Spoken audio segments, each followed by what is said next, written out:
지구 이야기 그 두 번째는 아이슬란드에서 시작합니다.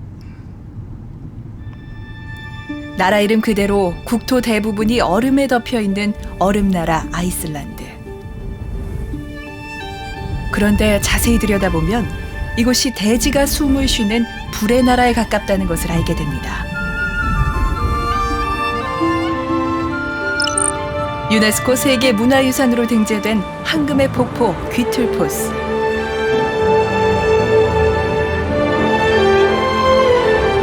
이 협곡은 빙하가 용암대지를 깎아내 만들어졌습니다.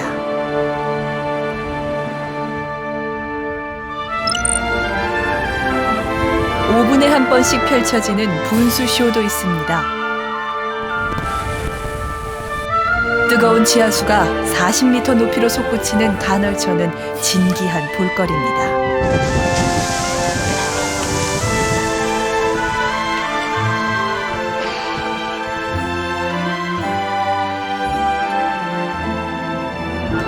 지난 2010년 화산재로 전 유럽을 뒤덮어 하늘길을 마비시켰던 에이아프 얄라요쿠틀 화산.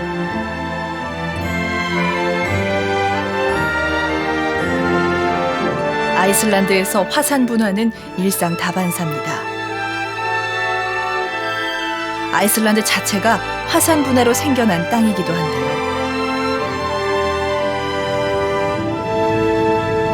아직도 새로운 땅이 이 나라 곳곳에서 만들어지고 있습니다. 아이슬란드 남부의 화산섬 헤이마에이. 이 섬 동쪽에는 1973년 화산 폭발로 생겨난 산이 있습니다. 주민들은 이 산을 엘트페트, 우리말로 불의 산이라고 부릅니다. Actually, we are standing on the volcano itself, and here is the actual crater. So it all came up from here and floated down here, and all the land we see up from here is new land. 분화가 멈췄을 때 섬은 2제곱킬로미터나 넓어져 있었습니다. 매초 160톤의 용암이 5개월 동안이나 분화구에서 흘러나왔고 가옥 400채가 용암에 불타거나 매몰됐습니다.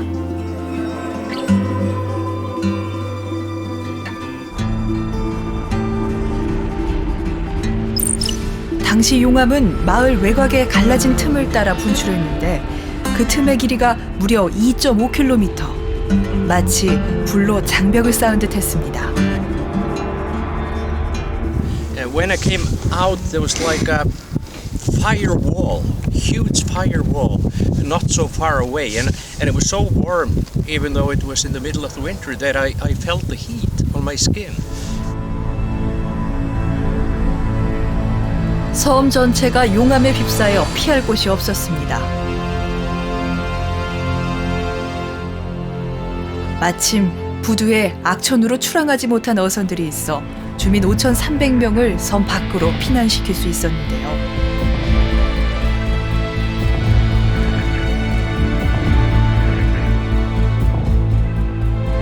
아이슬란드 정부는 당시 재난을 핵전쟁 수준으로 놓고 비상대책을 세웠습니다. 하지만 끓어오르는 용암을 상대로 어떻게 싸워야 할지 방법을 아는 사람은 없었습니다.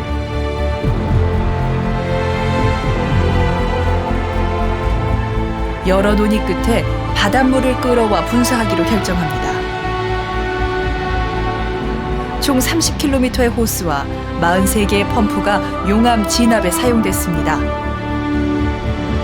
그렇게 2월에 시작된 분화는 7월이 돼서야 멈췄습니다.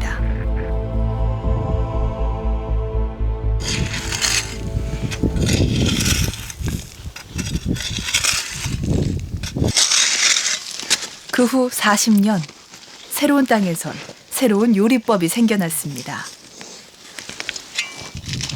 Moment of truth. 밀가루 반죽을 한나절 땅에 묻어두면 빵이 구워진다고 합니다. 자, 오케이.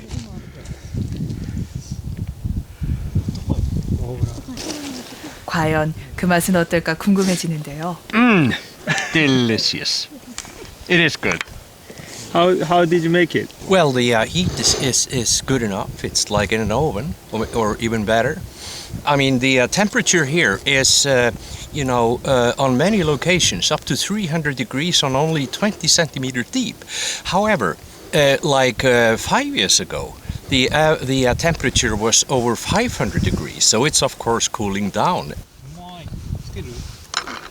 자연산 오븐이라니 무엇이 이 얼음 나라를 이토록 뜨겁게 데우는 걸까요? 원래 지구상의 대륙들은 한 덩어리였습니다.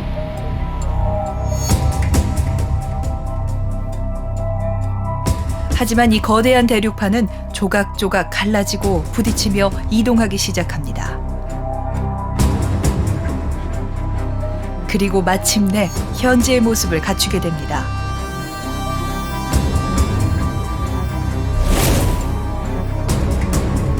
판이 갈라지는 경계에서는 화산 활동이 활발합니다. 갈라진 틈을 따라 멘틀에서 생성된 마그마가 끊임없이 분출하는데요.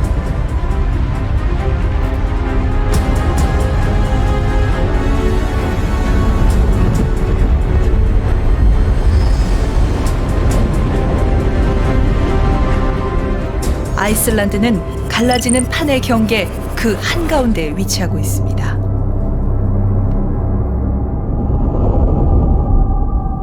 과학자들은 대서양을 가로지르는 판의 경계를 중앙해령이라고 부릅니다.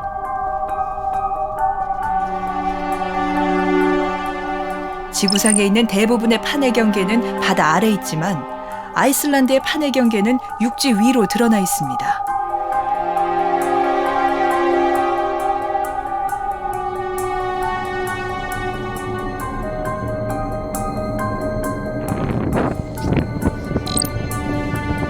왼쪽이 아메리카판, 오른쪽이 유럽판입니다.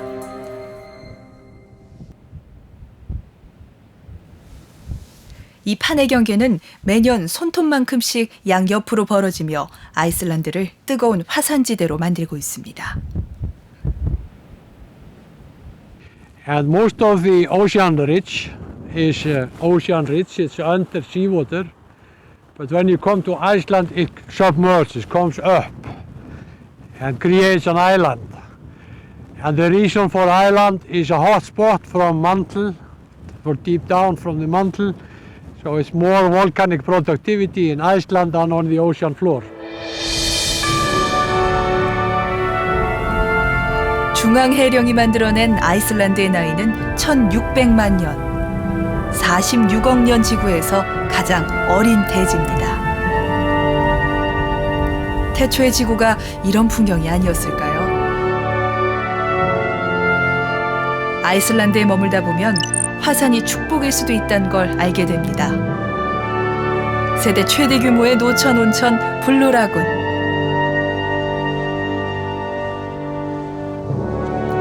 겨울에도 야외 온천을 즐길 만큼 뜨거운 온천수로 유명합니다. 사실 블루라군은 지열발전소에서 쓰고 남은 물을 사용하고 있습니다.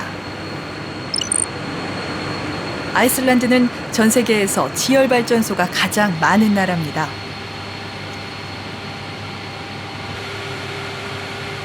지표면 가까이에서 뜨겁고 질 좋은 온수를 얼마든지 길어 올릴 수 있기 때문입니다.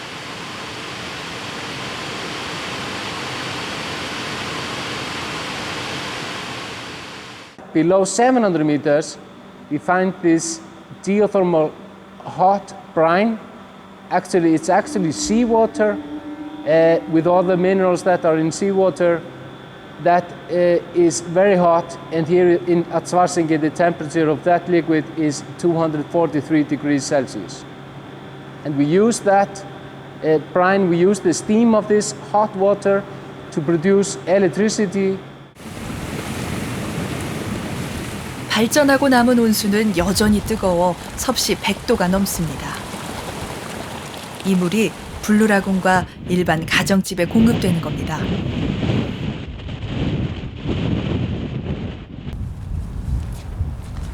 아이슬란드의 1인당 전력 소비량은 세계 1위. 이 나라의 에너지 과소비는 유명합니다. So you have two daughters. Yes. 도로와 주차장에도 온수 파이프를 깔고 난방을 해놨습니다. This part of the driveway is not heated, but as we come further in, you can see that this is all dry because of the heat that is on this part of the driveway, which I heat from the energy. 야외 온천과 주차장 난방을 하고도 한 달 난방료는 5만 원 수준입니다. If this would be heated with electricity or fossil fuels, I would not be able to have it on standby when I need or when I want to go in there. So this is an extra bonus of the geothermal plant. 겨울이 긴 아이슬란드는 주로 온실에서 작물을 재배합니다. 밖에는 주렁주렁 고드름이 달려있지만 온실 안은 별천지입니다.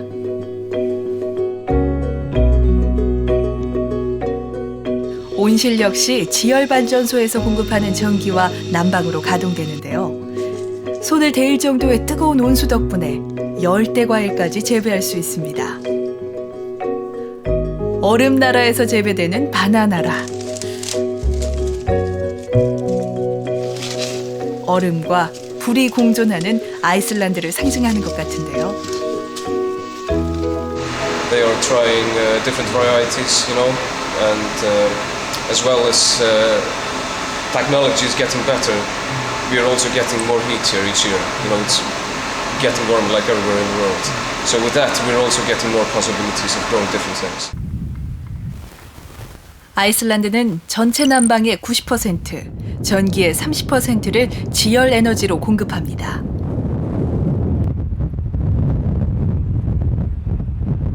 석유보다 깨끗하고 고갈의 염료도 없는 지열 에너지. 아이슬란드 정부는 풍부한 지열 에너지를 이용해 북방의 쿠웨이트가 되겠다는 야심찬 포부를 가지고 있습니다.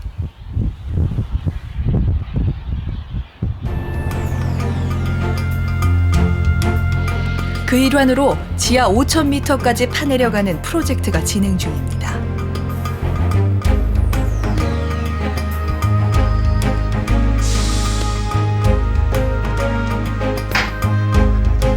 마그마 가까운 곳에서 섭씨 600도에 달하는 지열을 확보하겠다는 건데요.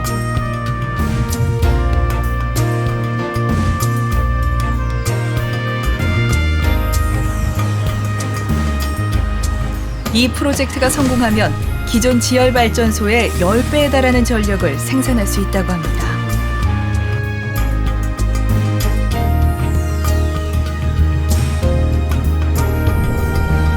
하지만 화산을 상대하는 건 늘 위험을 동반합니다.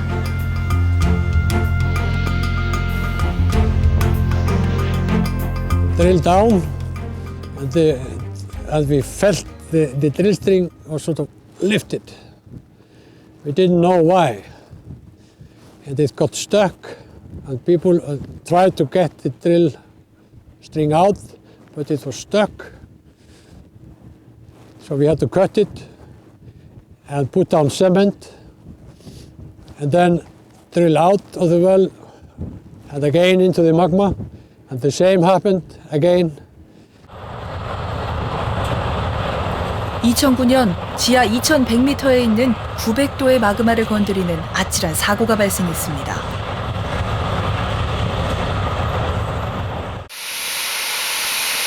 분화구에 물을 넣어 폭발 위기를 가까스로 모면할 수 있었는데요. From the magma. The magma, the reason was that we got 이 검은색 모래처럼 보이는 게 그때 물과 함께 올라온 마그마입니다. but it has some white stuff in it, and this black material is glass. So it's cooled magma. When you set water on magma, magma just becomes glass. So it's magmatic glass. So this is magma. 구드문드르 박사는 당시 운이 아주 좋았다고 말합니다. We learn a lot, on how to deal with very hot magmatic environment. But if the volcanoes are much stronger than anything that we are dealing with. So if Mother Earth wants to crack open, magma wants to come up, we cannot stop it. We just have to run away.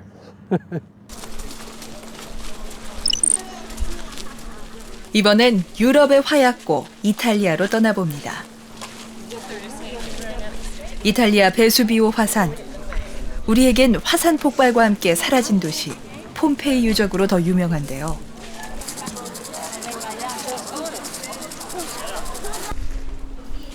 서기 79년 베수비오 화산 폭발 당시 화산 쇠설물이 도시를 덮쳐 3,300명이 넘는 시민들이 피하지도 못하고 사망했습니다.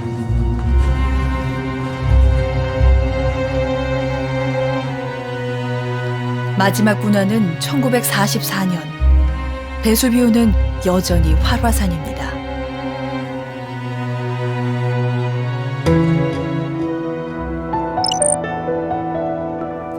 베수비오산을 마주보고 있는 나폴리의 포주올리. 이곳에는 마첼룸이라고 불리는 고대 로마의 유적지가 남아 있습니다. 일종의 시장터인데요. 이집트에서 유래했다는 이 기둥에는 지질학적으로 흥미로운 흔적이 남아 있습니다.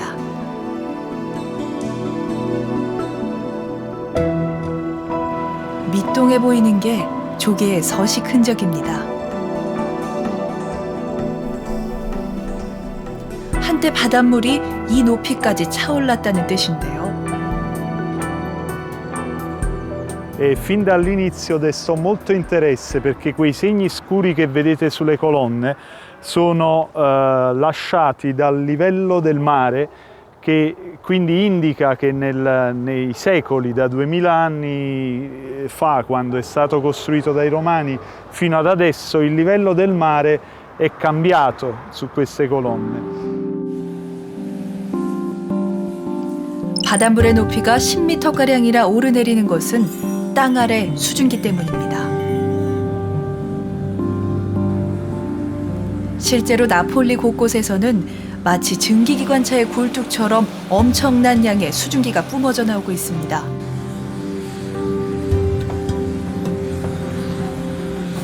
In quest'area la falda geotermica di quest'area è molto vicina alla superficie e quindi c'è una continua emissione di fluidi caldi che arrivano da profondità più alte, che salgono lungo delle fratture e vengono alla superficie.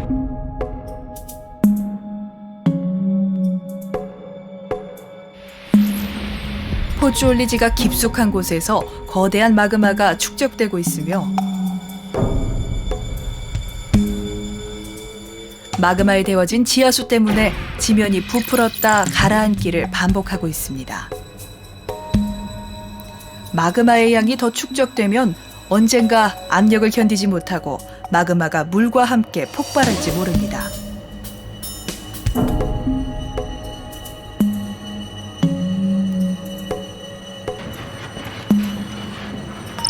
이 때문에 이탈리아는 주요 화산들의 움직임을 24시간 감시하고 있습니다. 이 지진 센서는 달리는 차량의 진동까지 감지할 정도로 민감하다고 하는데요.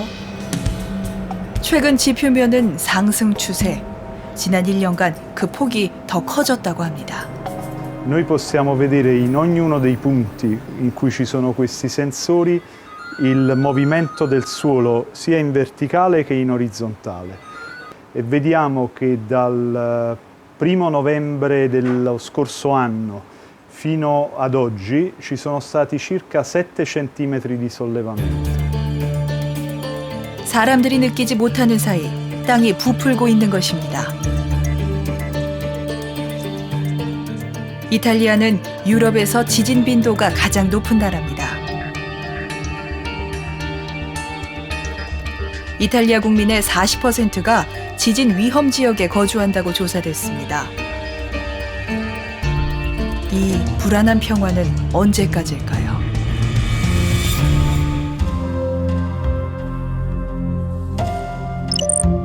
(17세기) 중세인들도 땅 아래의 세계를 알고 싶어 했습니다. 독일의 수도사이자 지질학자였던 아타나시우스 키르허가 그린 그림입니다. 그는 지구 중심부로부터 불의 방들이 서로 연결돼 있으며 이것이 지표면에 도달하면 마침내 화산이 된다고 생각했습니다. He saw hell as the center of the earth, the fiery pit, as far away from the celestial heaven as could be found, with the areas of fire nearer the surface being purgatory, where people awaiting their fate would remain. 땅속 깊숙한 곳에 지옥의 불을 감추고 있는 지구.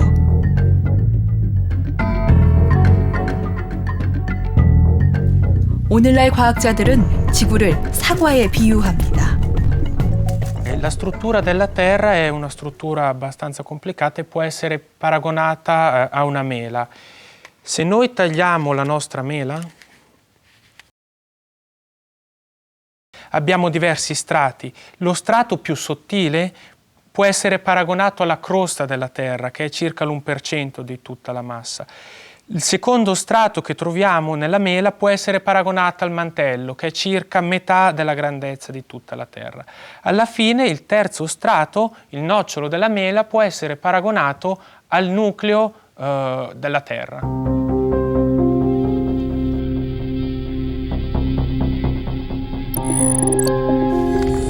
지구 가운데에는 태양과 온도가 비슷한 내핵이 있습니다. 이 내핵을 액체 상태의 외핵이 감싸고 있고요. 멘틀은 지구 전체 부피의 84%, 가장 바깥에 사과 껍질처럼 얇은 지각이 있습니다. 그런데 최근까지 우리는 지각의 두께를 정확히 알지 못했습니다. 지난해 인공위성을 이용해 지구를 스캔, 지각과 멘틀의 경계면인 모호면의 깊이, 즉 지각의 두께를 재는 데 성공했습니다.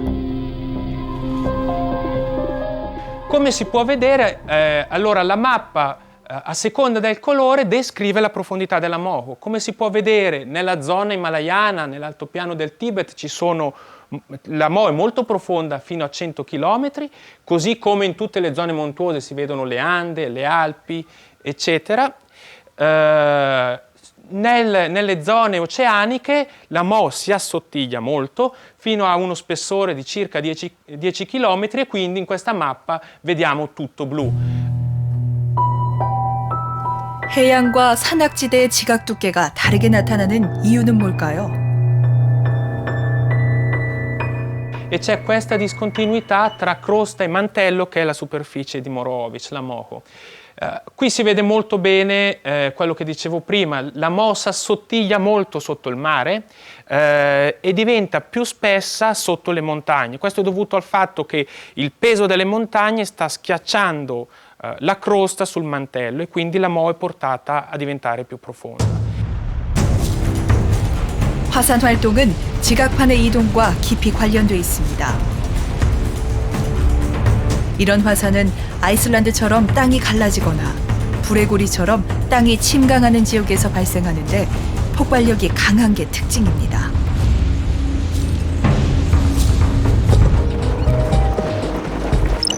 그런데 하와이에는 전혀 다른 종류의 용암이 분출됩니다. 가스가 적은 이 용암은 새어나온다는 표현이 적당해 보이는데요. 하와이는 태평양 한가운데에 있어 지각판의 경계면도 아닙니다.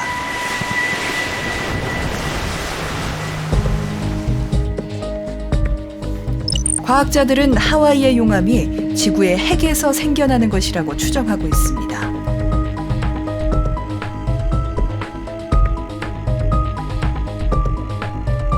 프랑스 연구팀은 이 용암을 이해하기 위해서 다이아몬드를 이용해 지하 3,000km 아래 지구 내부 상황을 재현했습니다.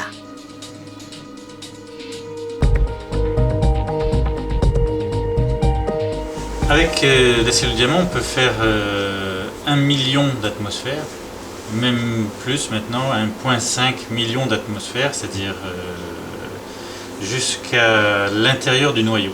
On peut faire jusqu'au noyau, donc c'est-à-dire à peu près 3000-3500 km de profondeur à l'intérieur. 먼저 원뿔 모양의 공업용 다이아몬드와 머리카락의 10분의 1 크기의 돌 조각을 준비합니다. 두 개의 다이아몬드 사이에 돌 조각을 올려놓고 100만 기압 이상으로 압력을 가합니다.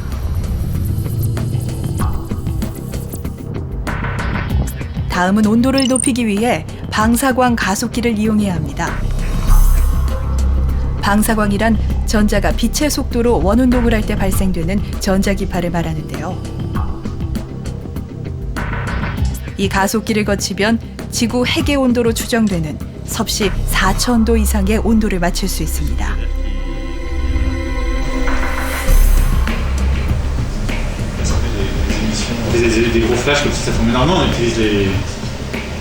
지구 외핵의 조건을 만들어주자 샘플이 변화하기 시작합니다.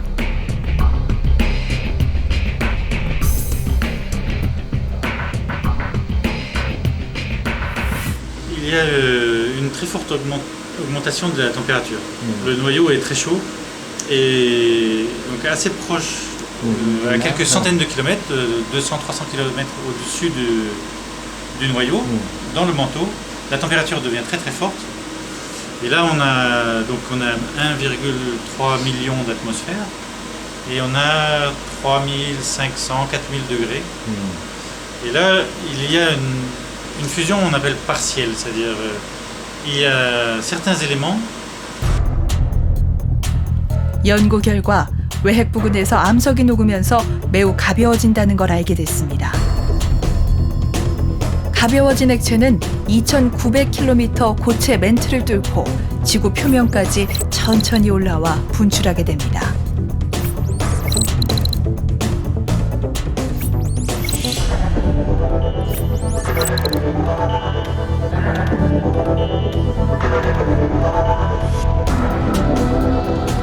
그렇게 만들어진 것이 하와이 열점 화산. 판운동으로 지각이 이동하면 옛 화산은 밀려나고 새로운 화산이 비슷한 모양으로 끊임없이 생겨납니다.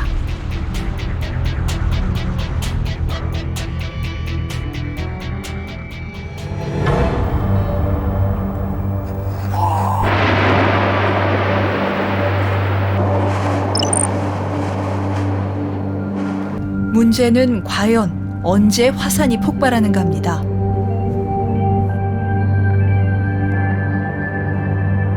과학자들은 화산과 지진 발생일을 예측하기 위해 수많은 연구를 진행하고 있습니다.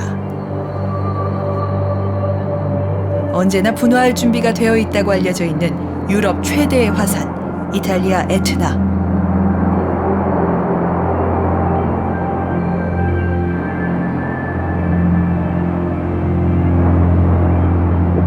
에트나의 소리에 주목한 학자들이 있습니다.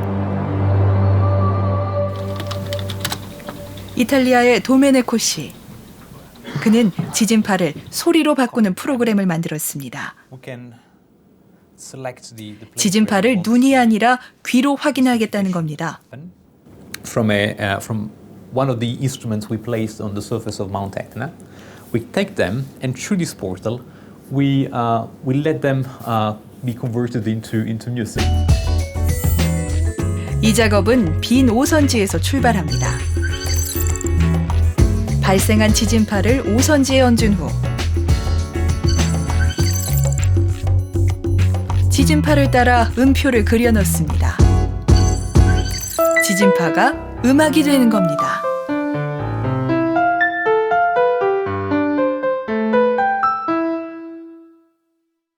If a volcano is quiet, the melody which is coming from the sonification will be a really, really smooth and quiet melody. As soon as the volcano is becoming more active, for example, an eruption is coming, what it happens is that the data is going up and down with larger and larger intervals, and this is mapped exactly into the music. And so the music is going up and down and jumping up and down. And what we see in this case is a music, is a melody, which is mapping exactly the property of the volcano. Coming from the real. 이렇게 에트나 화산의 노래가 탄생했습니다. 한번 감상해 볼까요?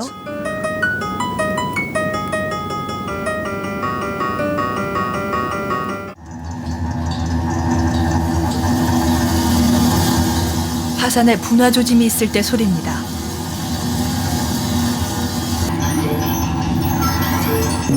분출할 때 소리는 훨씬 박자가 빠르고 긴박해집니다.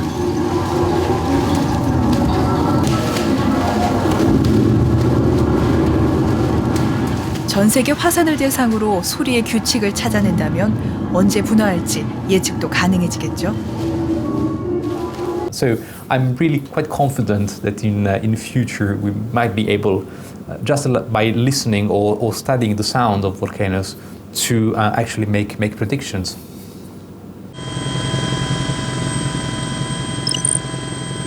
일본 남동쪽 태평양 한가운데 치큐, 우리말로 지구라는 이름의 배가 있습니다. 지구 속을 탐사하기 위해 만들어진 첨단 해양 시추선. 이 배는 최대 속력을 자랑하지 않습니다. 정지에 가까울 정도로 한 곳에 멈춰 서 있는 정박 기술이 훨씬 더 중요합니다. ダイナミックポジショニングシステムと呼ばれています。DPS を使うことによって船が海上に止まることができまして、それによって掘削作業が可能になるということです。 배가 한 자리에 머물러 있지 못하면 시추 파이프가 망가지거나 반대로 배가 파손될 수 있습니다. 360도 회전이 가능한 6개의 프로펠러들이 서로 다른 방향으로 움직이며 바람과 파도 그리고 해류로부터 배가 떠내려가지 않게 합니다. 요동치는 보급선에 비해 작은 미동도 없는 치큐호. 시속 10km의 쿠로시오 해류를 뚫고 탐사 준비가 완료됐습니다.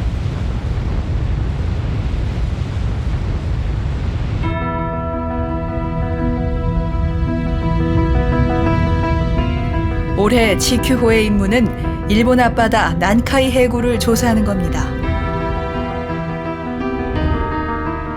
난카이 해구는 100년을 주기로 일본의 대지진을 일으키는 위험지대입니다. 지진은 해양판이 대륙판 아래로 밀려 들어가는 과정에서 쌓였던 에너지를 이기지 못하고 대륙판이 원래 자리로 돌아갈 때 일어나는데요. 치큐호는 직접 이 단층까지 뚫고 들어갈 예정입니다. So we are trying to understand with drilling into this zone what is the property of the sediment and the rock in this area right where the two plates are moving past each other to generate the earthquakes.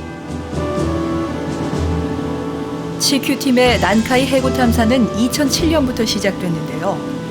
계획대로라면 내년쯤 단층에 닿을 걸로 보입니다.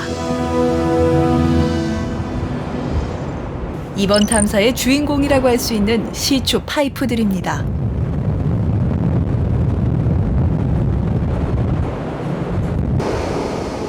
(9.5m짜리) 파이프를 4개씩 연결해서 바다 속으로 넣습니다.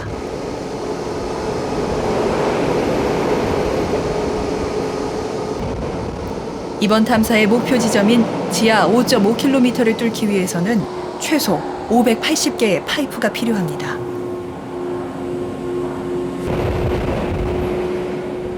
승선 순간부터 2교대로 24시간 풀 가동.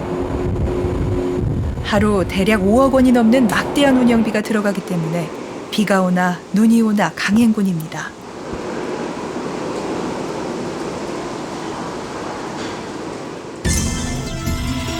시추는 몇 번의 반복 동작을 통해 이루어집니다.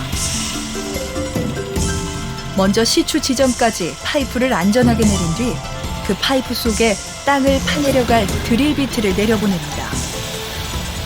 공간이 확보되면 그 후에 더 작은 파이프와 드릴 비트를 넣는 작업을 반복. 아래로 시추해 갑니다.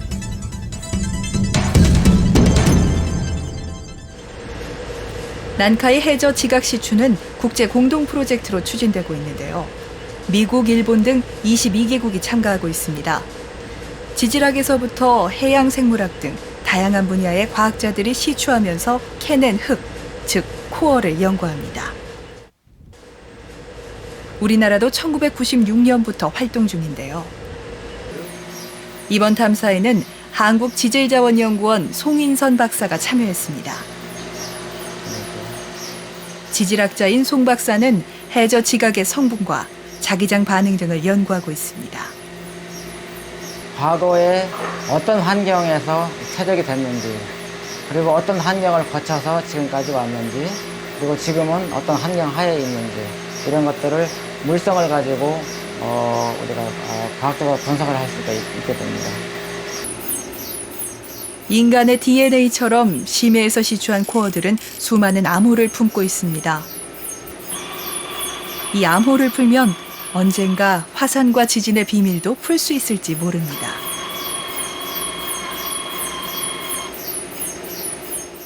We don't think at least in our lifetime, we will be able to actually predict earthquake or tsunami. What we are hoping is we can understand what happens when the stress builds up. Maybe we can get a better idea of what will happen when the earthquake occurs. Maybe we can find the regions that are more susceptible to large earthquake. CQ 과학자들에게 2011년 3월은 잔인한 달이었습니다. 일본 해구에서 진도 9의 강진이 발생, 20m 높이의 쓰나미가 해안을 덮치는 도호쿠 대지진이 일어났기 때문입니다.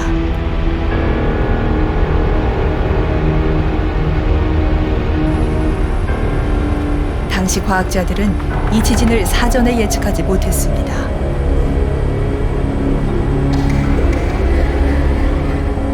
사상자만 18,000여 명. 아직도 30만이 넘는 사람들이 피난 생활을 하고 있습니다.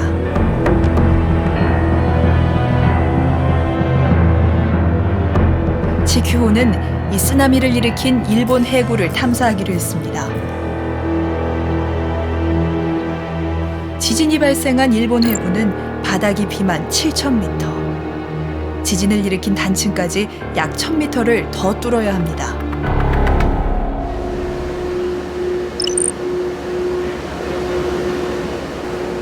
CQ 과학자들은 파이프에 3.11 대지진을 새겨넣습니다. 과학자의 자존심을 건 절실한 프로젝트였습니다.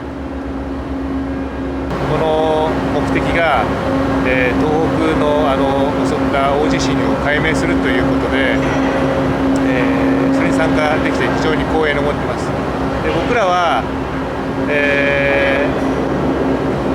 3.11 に起きたことを後世に伝えていかないといけないと思うんですけれども、我々のこの分野に携わる者としてはぜひ巨大地震が起きた、何が起きたかというのを解明して、それを伝えていきたい。 Impossible missions are the only ones which succeed. So the only missions that really succeed are the ones that are very tough. Yeah, almost impossible.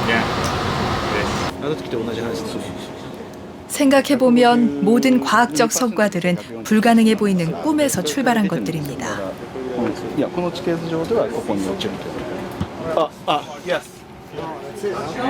미션 임파서블 14일째.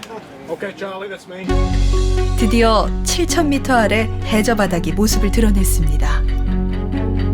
다행히 바닥의 상태도 좋았습니다. It's very smooth. Looks very clean. No big rocks, no problems. So we're hoping that we'll have an easy jetting in from here. 그러나 7,000m 아래 해저 시추공으로 반복해서 드릴 작업을 하는 것은 결코 쉽지 않습니다.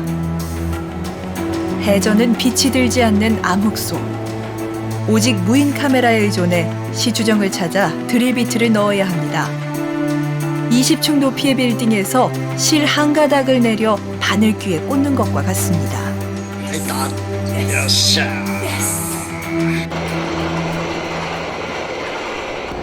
이제부터 본격적으로 코어가 채취됩니다.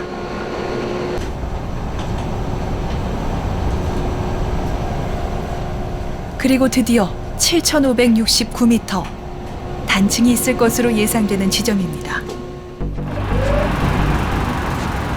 코어 채취는 시추 작업과 동시에 이루어집니다. 시추하는 파이프 안으로 해저의 흙과 바위가 고스란히 뽑혀 올라오게 됩니다.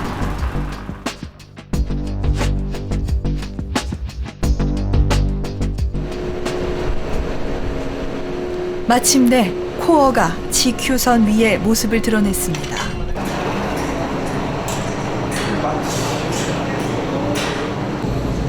단소 そのものじゃん。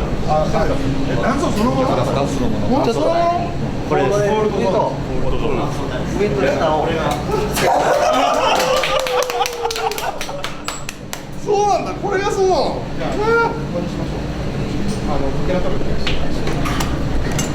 断層これ何メートルですか？マジでいいんですねこれ断層で。これでいいと思います。藤井さんがいいと言えば。断層です。断層なの？断層です。断層です。ここがずれたんですか？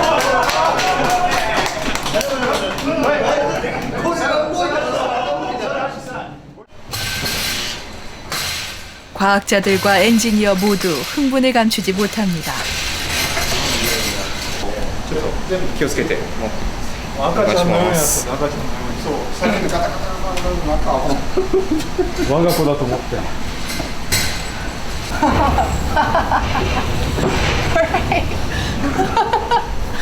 Oh my gosh, you got it.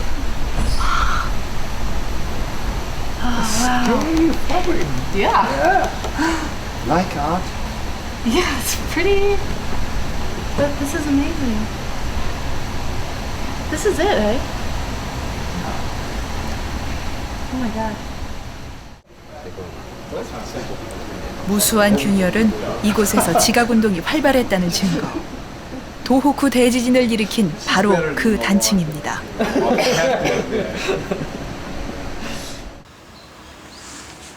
일본 코치현 코치 코어 센터.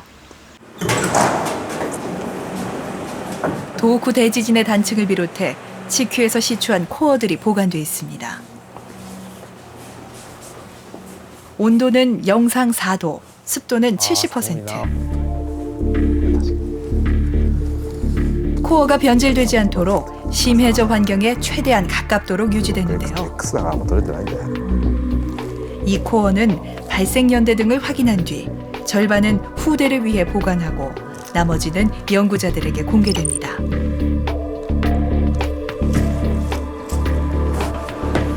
이 연구소에서는 얼마 전 GQ호에서 채취한 코어를 통해 새로운 지질학적 사실을 알아냈습니다. 해저 271m의 단층에서 지진 활동이 활발했었던 증거를 찾은 겁니다. 지표면과 가까운 곳에서도 지진 활동이 일어날 수 있다는 것이죠. 그렇게 되면 훨씬 큰 피해를 입게 됩니다.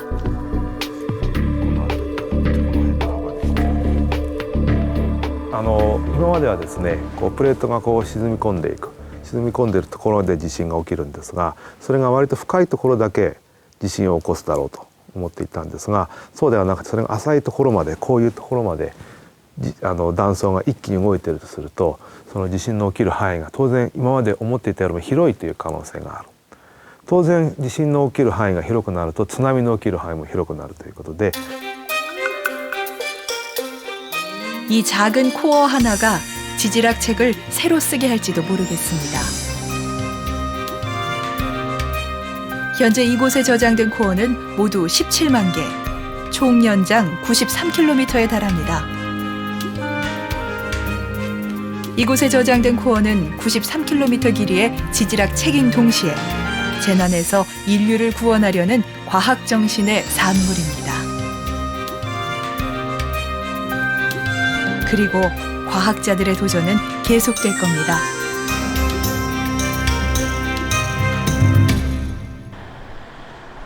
국제 공동 해저지각 시추 사업이 올여름 한국을 찾아옵니다. 이 시추 위치는 울릉도가 이 보시는 여기 울릉도고요, 독도인데요. 울릉도에서 북동쪽으로 있는 그 한국 대지라는 곳이 되겠습니다. 독도 인근 바다에 대한 최초의 본격적인 해저 시추가 계획돼 있는데요. 해저 퇴적물을 채취하게 되면 그 시추 코어에 울릉도, 독도가 분화될 때의 기록들이 해저 퇴적물 대에 다 기록이 되어 있습니다. 그 기록된 내용을 가지고 이제 그 얼마나 자주 분출했는지, 그런 분출 그 규모가 어떻게 되는지를 저희들이 이제 추정을 하는 그런 연구가 병행될 예정입니다. 올여름 시추선을 통해 만나게 될 독도는 어떤 모습일까요? 한반도 인근 해저에 차곡차곡 쌓여있는 퇴적물들은 어떤 역사를 담고 있을까요? 한반도는 과연 화산과 지진의 안전지대일까요?